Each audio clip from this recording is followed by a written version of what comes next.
BehindTheGloves.com here in association with F's Jam Boxing with the trainer and father, Jose Benavidez Sr., trainer and father of Jose Benavidez Jr., and also David Benavidez, the 168-pound fighter. Last night was a huge night, not only for the sport of boxing, but also a night that had ramifications for you and your son, David.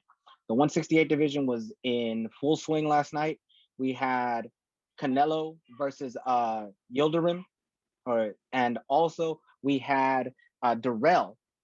But let's talk about first the Darrell fight and how that went for you guys, because obviously that Darrell fight was going to be a title eliminator for whoever wins your son's fight versus Ennis. They would fight one another, but the bout ended in a draw. What happens there? What were your thoughts on the Darrell situation, and what does that do to affect you guys? You know what? To be honest with you, I thought Darrell was going to take the fight. I thought he was going to look impressive in order to make that fight happen. I thought he was going to stop this guy maybe like in about 5-6 rounds, and like I said, look impressive so we could look forward to fight the eliminator, because we're also fighting an eliminator on March 13th. The winner of Darrell is going to fight the winner of David Benavidez and what's his name, Ronald Ellis. So Ellis, yeah. So I didn't, we don't really want to fight Anthony Darrell because, as soon as people found out, they were kind of complaining a little bit that, hey, we don't want to see Darrell fight David again.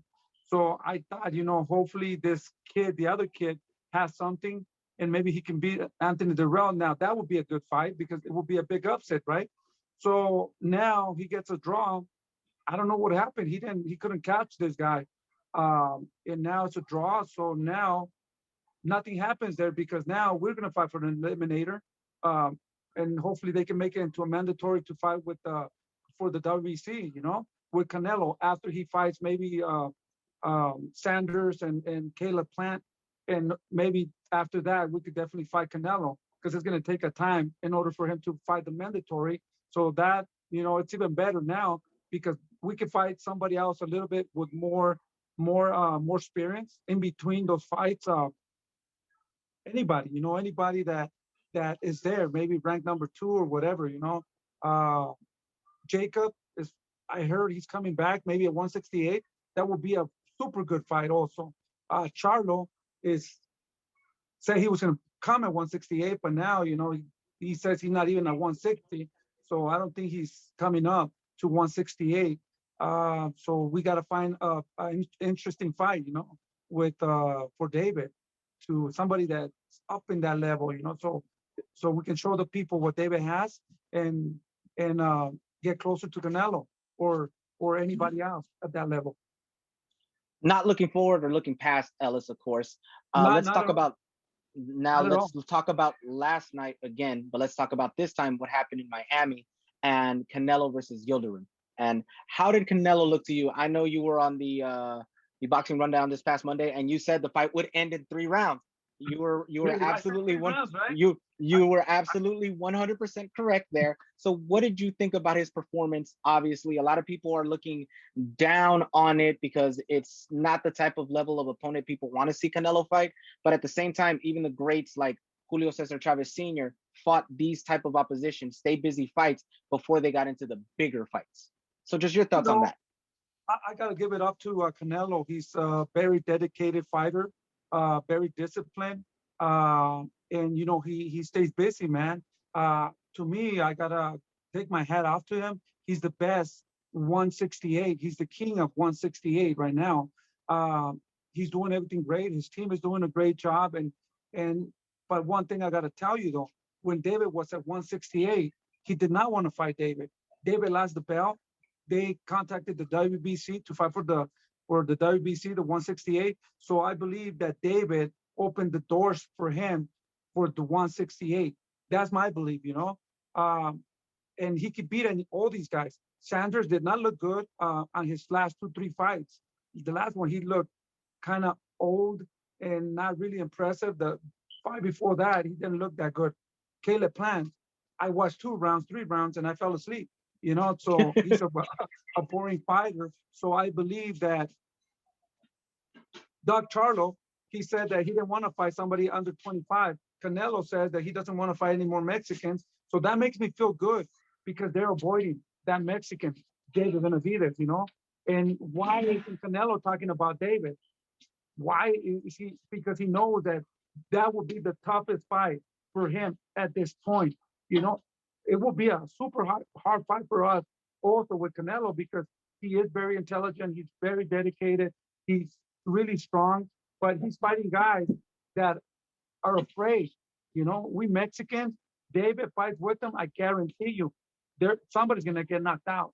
We are gonna leave all our heart in that gym in that ring. You know, because we gotta give the people what they want, and David wants it, and David's ready. So that's the reason, like I said, you know, that we're not fighting him, you know, or whatever.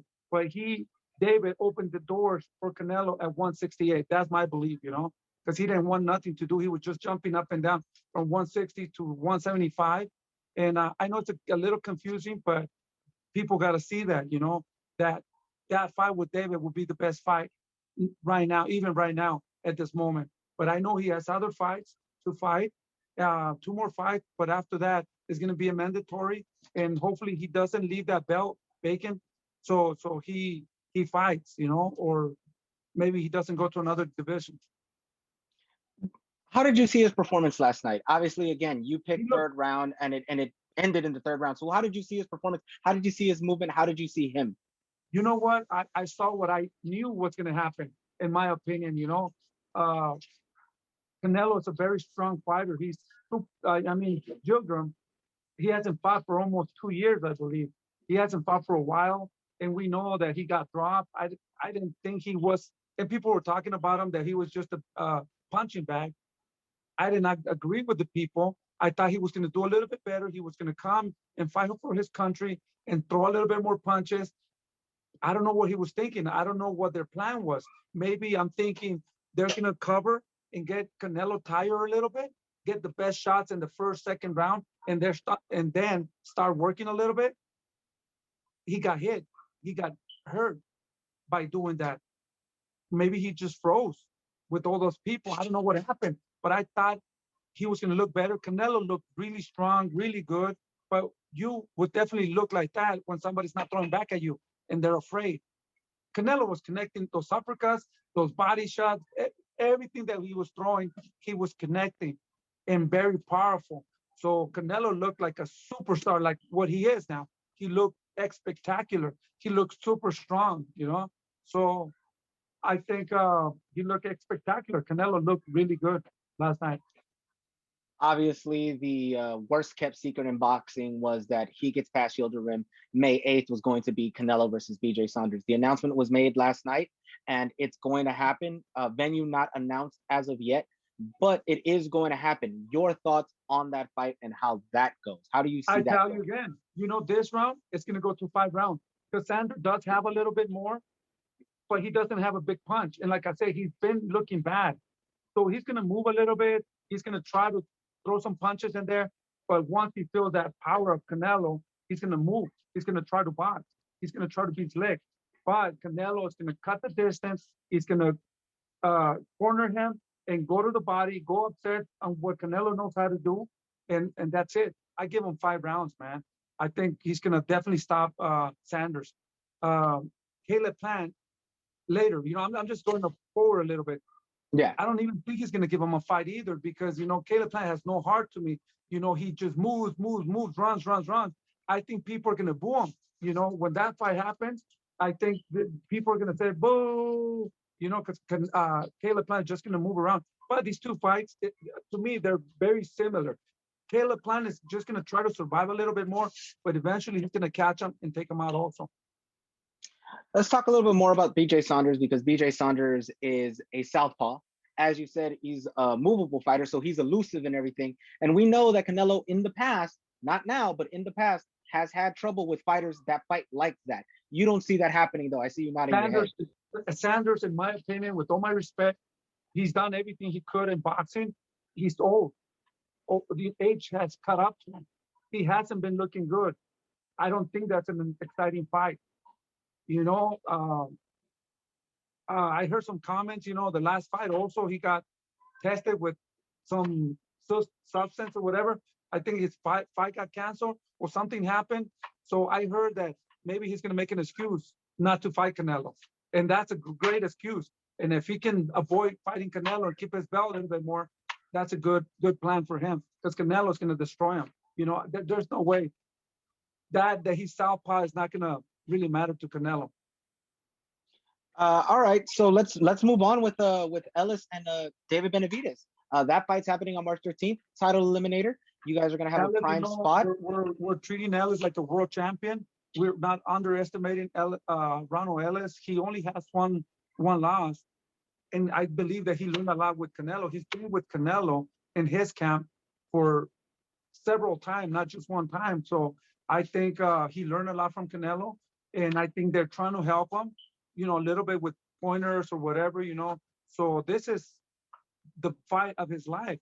If he beats David, he would definitely go up to the top and fight all those good fighters. We have a lot to lose, nothing to gain with Ronald Ellis. So David has to look spectacular with Ronald Ellis. There's no secret to this. We're going to try to break him as soon as possible, break him down and take him out. David has to look impressive. He can't just win this fight. He has to look impressive. But nothing taken away from Ronald Ellis. He's a good fighter. He only has one loss. But we have to find a way how to look impressive in order to get those bigger fights. Now, they say there's an old saying, action speaks louder than words. And obviously, you're trying to look spectacular against Ellis on the 13th. But at the same time, there's a post-fight interview after, and you guys are going to have Fox. You're going to have that network television out there. Something needs to be said by David Benavidez after that fight, if the victory is there and you guys win spectacularly. He needs to call people out. And I know you've already said Plant, Charlo. I know you made the plea for the Canelo fight because you want it. What other names are there out there? You just said Jacobs as well. What other names are out there that you guys need to let right know? now at this point, there's really nobody at 168. Canelo, Jacobs, if he comes back, and Caleb Plant, Berlanga, I don't even think he's up there yet, you know. I wouldn't even mention him, you know. But if he comes, we'll take him too, you know. But he needs a little bit more time, maybe like another more year, and he'll be up there, you know. In order, he is coming strong, but I think he needs a little bit more experience. But Charlo, like I said, if he comes out to 168, but who else is there at 168 that could give Canelo problems or David problems, you know? So at the end of the day, I think this is the fight that's going to have to happen. Canelo, you know, after he does all his fights, he's going to run out of fighters. We're going to have to fight. Plus, by that time, it will be a mandatory, I think. And after that, in a year or two, a lot of things could happen. Other fighters could pop out. And like I said, Berlanga is one of them that could come up and show and try to fight for a title also. But I think right now, who's in the mix right now is just David Benavidez, Canelo Alvarez, Charlo, Jacob, and maybe Sanders, and if he stays at that weight. But that's what's up there right now, I believe, you know. Let me ask you this, because you keep saying Charlo, and Charlo, as we know, is a 160-pound fighter. There are other 160-pound fighters that are accomplished at 160 pounds, haven't really gone up to 168, and maybe they could be brought up to see maybe they could fight David Benavidez, like a Gennady Golovkin or a Bubu Andrade. I don't think Gennady Golovkin will go to 168, but that would be great, you know, because I mean, right now 168 is the where the boxing has, where Canelo is. Canelo is the moneymaker right now. So anybody like that will come out to 168 would even bring more excitement to the boxing. Maybe Zurdo Ramirez could come down to 168. Does it make sense? Just on the Golden Boy. Yeah. So if he comes down, be bold. You know, I mean, I don't think they could come down to 168, but there are fighters that need to make that sacrifice if they can, because I mean, their height and whatever, they will make the 168 more exciting because of Canelo, I think. So you just brought up Bivol and the situation and everything. Your thoughts on maybe having a fight at 175 if you can't get a 168-pound fighter to come in? Yeah, I don't even think about right now 175. You guys will see. David's going to come out good on at 168, not a problem. You know, there's so much to do at 168 right now, and I can see that David could do that weight, not a problem. He's very dedicated right now. He's very disciplined. He looks strong. He looks fast. We just gotta take all the belts at 168. And I know there's a big guy right there, Canelo. It's a good, really good fighter. He's the king at 168. Why not even have a chance to get all those belts from Canelo? Like I say, you know, a lot of people might say that I'm crazy. In Canelo, it is. He is the best. He's the king. But you got to remember too, he's been fighting a lot, you know, and you know his body can only give so much. He's not, you know, and who is he fighting right now? That's why he doesn't want to fight David Benavidez, because David is strong and bigger than him, you know. So I think that would definitely be a good, and it's coming. The fight is coming now. I can see it even better. I could vision that coming soon after 2, 3 more fights with Canelo, fight all these guys, and he's gonna have to defend his titles. So go ahead, beat everybody, and we'll come. You know, after you get all those belts, we come and get them. Ultimately, your top 3 list for David Benavidez at 168 in the coming year and 2022 combined. You know, like I said, you know, there's really nobody at 168 but Caleb Plant. Like I said, I'm still bringing Charlo. Hopefully, Charlo comes up. That would be a great fight. Who else can David fight? You know, who do you guys think David can fight right now? Caleb Plant doesn't want to fight David. He wants to fight Canelo. Sanders would not fight David because he already has a fight with Canelo. But maybe, I don't know, after Sanders fights with Canelo, maybe he wants to do a fight with David. I don't, if something like that happens, you know. But at this point, we just gotta wait for these guys to lose to Canelo, and maybe we can show what we have and even beat them more impressive than Canelo in order to make that fight. But at this time, Canelo's gonna have to fight David. He's gonna have to fight him because he's gonna run out of fighters like we are now, you know. So I mean, we have to look impressive on whoever David fights right now in order to show the people and to prove ourselves to get that fight. Because, like I said, I don't really see anybody right now that we can fight, unless I don't know. I just don't see no one. Okay. The boxing world is watching right now. They'll be watching this interview. They're going to hear what you have to say. Obviously, it's ultimately up to the fighters. Put your plea in for Benavidez's next fight after Ellis, and who are you, Jose Benavidez Sr., calling out for it to be that fight? Who is that person? Oh man, like I said, you know, we're not underestimating Ronald Ellis. It's going to be a tough fight. We just got to concentrate on that fight right now. It's going to be a tough fight. Like I said, we got to look impressive. We got to look good. And after that, like I said, who is there that we can prove ourselves? Who is there that we need a tough fight in order to prove ourselves? But who will give us that tough fight? I'm not going to call Caleb Plant because he's waiting for Canelo. Who can I call? You know, there's nobody right now, you know. So we just have to keep fighting other fighters, whoever comes or whatever. We'll see. Hopefully somebody comes down from 175, somebody goes up from 160. And I'm praying, like you said, maybe a Triple G, you know, goes up to 168. That would be a really good fight. Charlo, Zurdo Ramirez, B-Ball, you know, hopefully they're watching this video and it's a good opportunity for all of us, you know, to make those good fights. But if we don't have any fighters, how are we going to make good fights? And finally, let the fans know where they can watch David Benavidez versus Ronald Ellis on March 13th and continue to see where the drama at 168 unfolds. Exactly. So yeah, everybody can follow us at Jose Benavidez Sr., Benavidez 300. I want to thank all the fans for all the support. We're going to continue working hard to take advantage of any opportunity that comes. Like I said, we have to look impressive in order to keep advancing. And that's our plan. And we're going to continue working hard to give you guys good fights. Thank you so much for the interview. Thank you for your time, Jose Benavidez. Good luck on the 13th, you and your son, and also hopefully we hear news on a junior as well too. Junior's coming soon. As soon as I come back, he's gonna start training. We got a lot of good news coming up. Rayo, for the guys that for people that didn't catch the fight, he stopped the guy in the 4th round. He stopped the guy that never been stopped.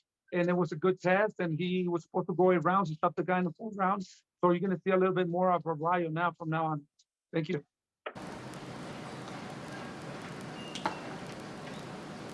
Oh, hey there, fight fans. Didn't see you there. If you guys haven't already subscribed to my YouTube channel, make sure you go to do so by clicking right here, or else.